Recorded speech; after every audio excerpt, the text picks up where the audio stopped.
नमस्कार दोस्तों, मैं Venkatesh Shivare, assistant professor at government degree college Bidar, Karnataka. Gulbarga विश्वविद्यालय के अंतर्गत आने वाले BA, BSW, BVA, BFF, BFA के अंतर्गत हिंदी जो फोर्थ सेम के लिए जेनेरिक इलेक्टिव पेपर रखा गया है, उसके अंदर कुल मिलाकर 12 कविताएं हैं।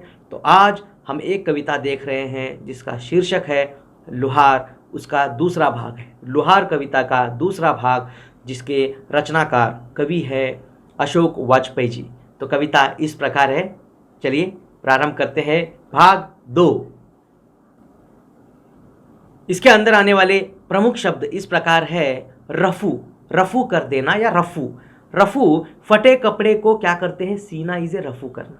फटे कपड़े को सीना या किसी भी चीज़ को थोड़ा बहुत उसको रिपेयर करते हैं, देखो सीकर या कुछ टाँका लगाकर। टाँका लगाना मतलब ये आंच से कुछ प्लास्टिक को भी क्या है, कभी कभी छेद होता है। प्लास्टिक क्या आपके पास घर में, अभी हम जब छोटे थे तो हमारे घर में क्या है, प्लास्टिक की चीज़ जब थे तब हम देखते थे कोई व्यक्ति आकर प्लास्टिक के पैच लगाया करता था वहाँ पर छोटा सा, तो उसे भी रफू कह सकते हैं। और लोहे के अगर से बर्तन है तो उसमें छेद हो गया है तो उसे भी भरना रफू करना ही कहा जाता है। पेंदी, पेंदी, पेंदी मीन्स किसी भी एक वस्तु का सबसे निचला भाग को पेंदी कहते हैं। जैसे कि लोटा, लोटा, उस लोटे के अंदर जो निचला तल होता है उसे पेंदी भी कहा जाता है, पेंदी। ओके। तो लुहार नामक इस कविता के अंदर हमने पहले देखा, कवि कहता है मेरे पास क्या है, एक छोटा सा ज्वालामुखी है जिसके अंदर आग जल रही है। वहाँ मैं लोहे को पिघलाकर एक लावा बनता है, उस लावे से एक सांचे में डालकर वस्तुओं बनाता हूँ। कभी कभी क्या है, गंडासा बनाता हूँ। गंडासा घास काटने की मशीन होती है, औजार, वहाँ बनाता हूँ। कभी चक्र बनाता हूँ, चक्का, तो कभी चक्का बनाता हूँ। मगर यहाँ मैं इस लहू से, लाल लोहे के लहू से, मतलब यहाँ पर कोई खून नहीं है, लावे को कहा जा रहा है, यहाँ से मैं इस तरह चीज़ें बनाता हूँ। मगर आज इंसान, मानव अपने ही लहू से क्या है, अपने एक दूसरे का लहू बहा रहा है, खून कर रहा है। यहाँ पर क्या है, एक देश दूसरे देश से लड़ रहा है, एक व्यक्ति दूसरे व्यक्ति से लड़ रहा है। इस तरह समाज के समसामयिक समस्याओं पर खासकर जो द्वेष, घृणा, दुश्मनी है, उसको बताने का प्रयत्न किया है।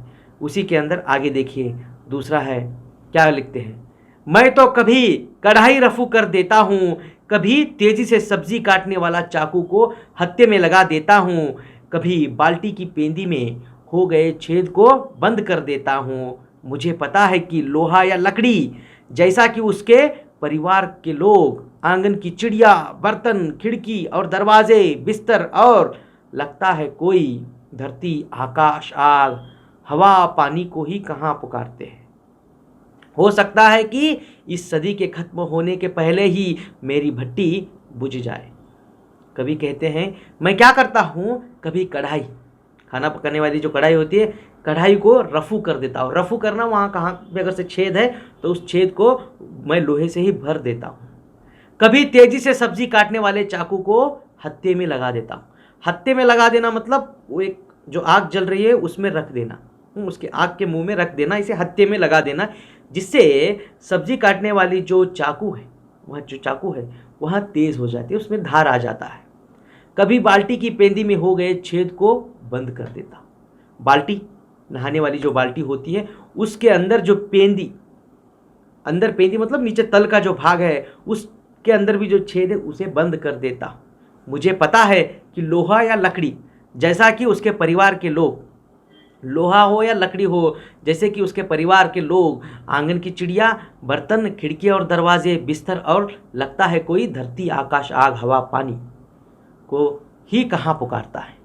जैसे मैं ये सारे काम करता हूँ, इनके दो परिवार हैं। एक देखिए, एक लोहे से तो बना हुआ होता है या लकड़ी से, लोहा या लकड़ी। लोहे से बने हुए चीज़ हम देखते हैं, खाना खाने की थाली हो सकती है, बर्तन हो सकते हैं, उसके बाद हम देखते हैं बाल्टी हो सकती है, बहुत सारी चीज़ें हैं लोहे से, लकड़ी की भी है, जैसे कि दरवाज़ा और चक्र जो कहते हैं ना हम, चक्र भी लकड़ी से बनाया जाता है। चक्र लोहे के भी बनते हैं, लकड़ी के भी बनते हैं, लकड़ी के। खिड़की, बैठने के लिए मेज़, मतलब मेज़, कुर्सी, ये सारे हम लकड़ी को देखते हैं। जैसे कि उसके परिवार के लोग, आंगन की चिड़िया, आंगन की चिड़िया मतलब यहाँ पर देखिए लकड़ी, ज़्यादातर संबंध किससे है? लकड़ी मतलब पेड़, पेड़ के ऊपर जाकर कौन बैठता है? ज़्यादातर चिड़िया बैठती है। बर्तन, बर्तन हम सबको पता है ये लोहे से ही बनते हैं, लोहे से।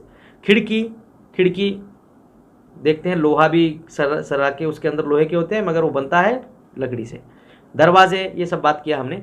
बिस्तर, और लगता है कोई धरती आकाश आग हवा पानी को ही कहाँ पुकारता है। मतलब जब मैं रिपेयर करता हूं तो ये कभी भी धरती आकाश आग हवा पानी को नहीं पुकारते। हर चीज किससे बनी हुई है? पंच महाभूतों से बनी। पंच महाभूत जानते हैं ना आप? इस संसार के अंदर हर एक व्यक्ति, मैं हो आप हो, हर चीज इन पंच महाभूतों से ही बनी हुई है। धरती, यह हमारी धरती। आकाश, आकाश। आग, आग। हवा, एयर। पानी, वाटर। इससे ही हम बने हुए, हर एक चीज इससे ही बना हुआ है। और खासकर हम मनुष्य। अब देखिए एक सिंपल सा एग्जांपल देता हूं। आपके घर में आपके माँ के पेट से ही जन्म लेने वाले अगर से आपकी बहन है, अगर आपके भाई है, तो आप उससे लड़ते हो क्या? नहीं। अगर से लड़ाई कोई लगा रहा है तो भी हम क्या कहते हैं? अरे हम एक ही माँ के बच्चे हैं, हम लड़ाई नहीं करते, तू आ तुझे दिखाएंगे। तो इस तरह कहते हैं ना, तो बाहर वाले से। तो कभी यही कहते हैं, जब हम सब एक ही मिट्टी से बने हुए हैं, एक ही देखिए पंच महाभूतों से ही बने हुए हैं हम सब। इनडायरेक्टली कभी कहता है हम सब भाई बंधु हैं, हम सब एक है, हम सब लोग अलग अलग नहीं है, हम सब एक है। बाद में जाति धर्म हमने बनाया है, हम सब एक है, हम सब पंच महाभूतों से ही बने हुए हैं। वसुधैव कुटुंबकम कहते हैं ना हमारे पास संस्कृत में, उस तरह या उसी तरह के एक भावना यहाँ कवि बताते हैं, हम सब एक ही से बने हुए हैं। मगर यहाँ पर कवि कहता है, जब मैं इन सब को, जब भी उनको पेंदी के अंदर का छेद भर रहा हूँ, चाकू को हत्थे में लगा रहा हूँ, या किसी चीज़ को कढ़ाई को रफू कर रहा हूँ, तो वो किसी को भी नहीं पुकारते। इन सबको धरती आकाश आग हवा पानी को नहीं पुकारता है। हो सकता है कि इस सदी के खत्म होने के पहले ही मेरी भट्टी बुझ जाए। हो सकता है यहाँ सदी, हो सकता है यहाँ सदी खत्म होने से पहले। सदी मतलब ये जो सब हो रहा है इस समाज के अंदर, यहाँ खत्म होने से पहले ही मेरी भट्टी बुझ जाए। मतलब मैं खत्म हो सकता हूँ। लोहार के द्वारा कभी कह रहे हैं, कभी कहते हैं यह सब देखते देखते देखते एक दिन मैं ही खत्म हो सकता हूँ। शायद हम सब के अंदर भाईचारा आएगा भी या नहीं, यहाँ चिंता उन्हें सता रही है। वह कहते हैं शायद मेरी भट्टी बुझ जाए, मैं बुझ जाऊँ। मतलब लोहार के माध्यम से कह रहे हैं लोहार खत्म हो जाए, मगर पता नहीं मेरी भट्टी बुझ जाए, इस तरह कह रहे हैं। अगला स्लाइड देखते हैं। शब्दार्थ घन, लोहा पीटने का हथौड़ा। घन मतलब लोहा पीटने का हथौड़ा। सुतार, सुतार मतलब बढ़ई का काम करने वाला, बढ़ई या शिल्पी, शिल्पी भी हो सकता है। घन लोहा पीटने का हथौड़ा, सुतार यहां पर शिल्पी या बढ़ई को कहते हैं।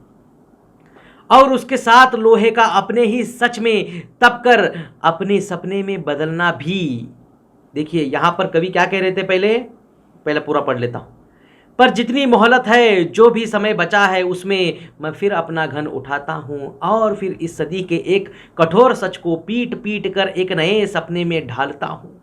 यही एक दिन तो लुहार का है, शायद बिल्कुल ही आखिरी, बाकी सुतारों के हो न हो।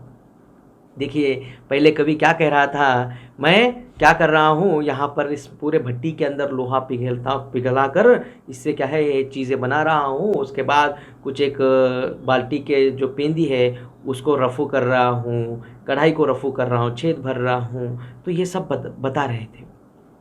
तो मैं ये सारा चीज़ें मैं जो करने की कोशिश कर रहा हूँ, शायद मेरी भट्टी एक दिन बुझ जाएगी, मेरे साथ भट्टी बुझ जाएगी मतलब समाप्त हो जाएगी। तो यहाँ तात्पर्य है, कवि कह रहे हैं शायद मैं एक दिन मिट जाऊं, मगर मेरा काम क्या है? जब तक मैं हूं मेरा काम इस भट्टी के अंदर आग जलाकर वहाँ जो लोहा है, लोहा कौन है यहाँ पर? हम लोग, आप और हम लोग कच्चे लोहे हैं, तपे नहीं है, कच्चे लोहे हैं, जिसे सही आकार देने का काम यहाँ पर हमारे कवि कर रहे हैं लोहार के माध्यम से। कवि मतलब केवल यही कवि नहीं, संसार के अंदर जितने भी ज्ञानी पुरुष हुए हैं उन्होंने अपने ज्ञान के द्वारा हम सबको जागृत करने का, सही रास्ता बताने का प्रयत्न किया है। तो कवि अपनी कविता के माध्यम से कह रहे हैं हम सब कच्चे लोहे हैं, बाकी जितने भी समाज में जो एक दूसरे से मार काट करना, लड़ाई करना, द्वेष, नफरत रखते हैं, ये कच्चे लोहे के समान है। एक दिन शायद मैं मिट जाऊं, कवि कहते हैं एक दिन मेरी भट्टी बंद हो जाएगी, मैं मिट जाऊंगा, इसीलिए जब तक भी हूं मेरा कर्तव्य क्या है, इन लोगों को सही रास्ता दिखाना। तो आगे कहते हैं देखिए, और उसके साथ लोहे का अपने ही सच में तप कर अपने सपने में बदलना भी। मैं बुझ जाऊंगा तो ये जो लोहा है, ये जो मैं हूं, ये जो आप है, जो अच्छा बनना चाहते हैं, जिसे रास्ता पता नहीं है, उन्हें ज्ञान देने के लिए ज्ञानी पुरुषों की आवश्यकता है, ज्ञानी लोगों की आवश्यकता है। वो गौतम बुद्ध हो सकते हैं, स्वामी विवेकानंद हो सकते हैं, या कोई भी महान व्यक्ति हो सकता है। ऐसे लोगों की आवश्यकता है। तो कवि यही कहते हैं, अपने सपने, हम सबके सपने अच्छा बनना ही है, कोई बुरा नहीं बनना चाहता। आप किसी डाकू से जाकर पूछिए, डाकू तू क्या डाकू बनना चाहता है? आप किसी चोर से जाकर पूछिए, चोर तू क्या चोरी कर चोर बनना चाहता है? कोई सी खूनी से पूछिए, क्या तुम खूनी बनना चाहते थे? नहीं, कोई नहीं बनना चाहता। इसीलिए यहाँ कवि वही कहते हैं, पर जितनी मोहलत है, जो भी समय बचा हुआ है, उसमें मैं फिर अपना घन उठाता हूँ। जितना भी मेरे पास टाइम है, यहाँ पर लोहार मतलब कवि लोहार के माध्यम से बता रहे हैं, मेरे पास जितना भी समय बचा हुआ है, उस समय से मैं क्या करना चाहता हूँ, मैं अपना घन उठाता हूँ। समय बचा हुआ उसमें मैं फिर अपना घन उठाता हूँ। घन एक लोहा पीटने का एक बड़ा सा हथौड़ा समझ लीजिए, घन उठाता हूँ। यहाँ पर कभी हमें मारने की बात नहीं कर रहा है, शब्दों के द्वारा बताना चाहता है। घन से पीटता हूँ मतलब यहाँ अच्छे बातों को कभी वो समझा कर बोलते हैं, कभी तीक्ष्णता से बोलते हैं जो चुभ जाते हैं, कभी व्यंग से बोलते हैं। तो ये कवि का काम है।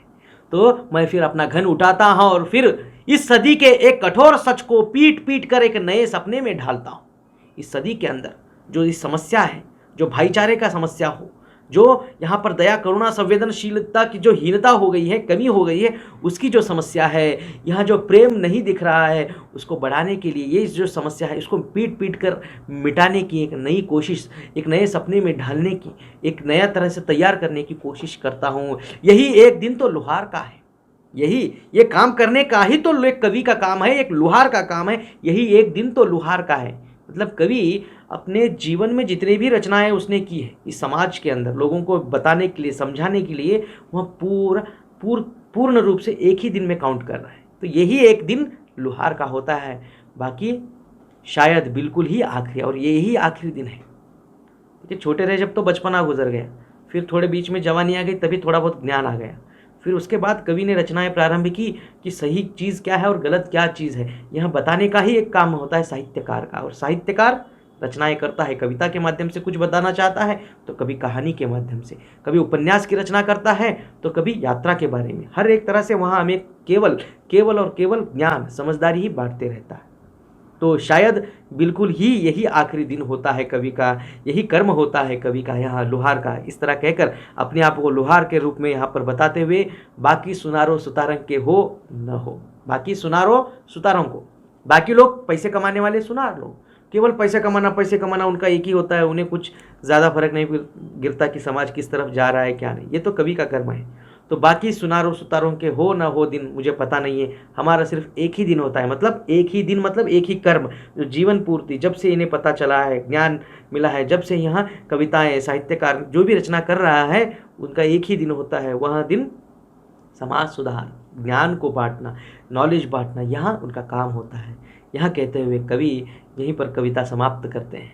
बहुत ही अर्थगर्भित कविता है दोस्तों, समझिए, जानिए, पहचानिए, हम सब लोग भाई हैं। इसके लिए एक ही माँ के पेट से जन्म लेने की ज़रूरत नहीं है, यहाँ इसके लिए एक उदाहरण काफ़ी है। हम सब लोग पंच महाभूतों से बने हुए, पंच महाभूत, इस सृष्टि के अंदर पंच महाभूत जो है वही हमारे माता पिता है, समझ लीजिए। मतलब एक माँ के हम सारे बच्चे, मतलब हम भारतीय हो, पाकिस्तानी हो, चाइनीज़ हो, अमेरिकन्स हो, और इंग्लिश लोग ब्रिटेन के हो, सब लोग भाई भाई हैं। हम यहाँ पर क्या कर रहे हैं, अभी हमारा माइंडसेट संकुचित होते जा रहा है। पहले कहते थे हम सब भारतीय, हम भाई बहन हैं, अभी वो भी अब चला गया। अभी तो हम इतने नैरो माइंडेड हो गए हैं, हम कह रहे हैं हम कर्नाटका के हैं, कन्नड़ ताइया मक्कलो, और कुछ एक कहते हैं हम महाराष्ट्र के मराठी मानुस, और एक कुछ गुजराती, अपन गुजराती। तो इस तरह हम और राज्यों में बढ़ते जा रहे हैं। यहाँ पर कवि पंच महाभूत का जो उदाहरण देते हैं वह अद्भुत है। हम सब भाई भाई हैं, हम सब भाई बहन हैं, इसलिए हमें एकता के साथ प्रेम, स्नेह, आत्मीयता, एक दूसरे के साथ भाईचारे के साथ रहने का यहाँ सीख इस कविता में मिलती है। यही कहते हुए यहाँ कविता यहीं पर समाप्त करता हूँ। धन्यवाद।